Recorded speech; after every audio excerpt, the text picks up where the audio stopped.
Assalamualaikum, selamat pagi. Bersama saya Suiminain. Hari ini 2 November 6.48 pagi. Saya start gerak lah. Okay. Kita guna wireless mic hari ini supaya lebih jelas. Dan kedudukan kamera tu saya sudah adjust sikit lah.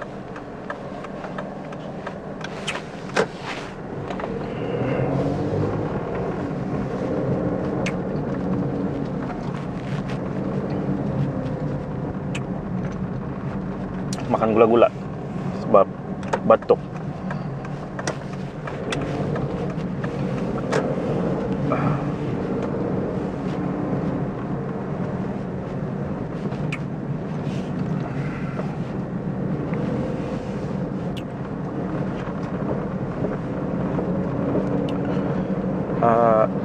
Sebenarnya saya mau cerita apa ya? Saya cerita pasal TikTok lah kali ya. Sebenarnya saya baru saja dengan konten melibatkan diri dengan TikTok lah untuk menghasilkan kontennya. Tapi itulah, TikTok saya ni bukan bersifat personal sebenarnya. Dia lebih pada perkongsian ilmu lah, knowledge sharing berkaitan sejarah pembentukan Malaysia dan juga MA63 ya. Sebab saya rasa apa yang saya tahu tu saya kena share dengan orang-orang kita lah, terutamanya orang-orang Sabah. Jadi sebab tu saya buat TikTok.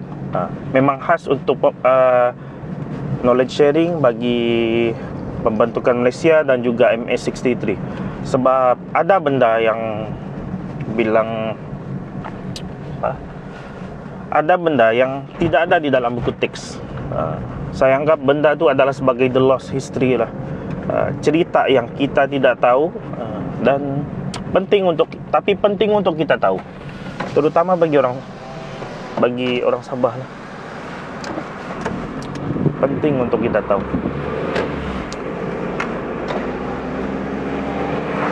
Sebab apa? Bila kita tidak tahu sejarah kita, orang akan bercakap tentang sejarah kita. Apabila orang bercakap tentang sejarah kita, mereka tidak akan bercakap daripada sudut kita, dan dorang tidak akan cerita semua. Sebab memang dorang tidak tahu semua, ataupun ada kepentingan lain.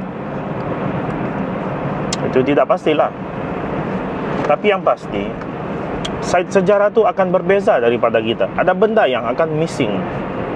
Tapi kita tidak boleh kasih salah dorang lah. Sebab takkan dorang yang mau lebih tahu sejarah kita, melainkan diri kita sendiri, kan? Jadi itulah sebab saya share berkaitan pembentukan Malaysia tu dengan MA63, supaya kita tahu sejarah daripada sudut kita, apa yang hilang daripada kita.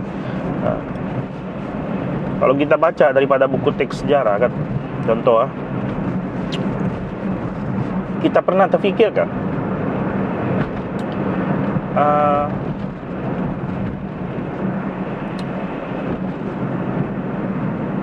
Borneo, dorang mau join pembentukan Malaysia, tapi dorang pula yang bagi syarat, kita pula yang bagi syarat. Nampak pelik kan? Sudahlah, kalau kita faham dari segi pembentukan Malaysia tu, antara matlamat dia adalah untuk membantu mempercepatkan kemerdekaan wilayah-wilayah jajahan British. Sudahlah, kita mau dibantu, tapi kita pula yang memberikan syarat. Borneo pula yang memberikan syarat. Kenapa begitu? Dan di dalam buku teks sejarah juga kita akan nampak bahawa ada penentangan daripada sekelompok tim-tim daripada Borneo ni. Kemudian berubah fikiran. Tapi kita pernah terfikir tak, kenapa dorang ni berubah fikiran? Seperti Tun Fuad Stephen atau Donald Stephen kan, yang menjadi Ketua Menteri Sabah, pernah kita terfikir gak? Kenapa? Inilah yang loss-nya. Inilah yang tidak diceritakan secara detail. Nah, jadi sebagai Sabahan, kita kena tahu benda. Kalau saya dulu kan, bila saya tidak tahu sebab tu kan, saya rasa rendah diri, saya rasa inferior. Kamu ni join pembentukan Malaysia ni, kena kasih merdeka.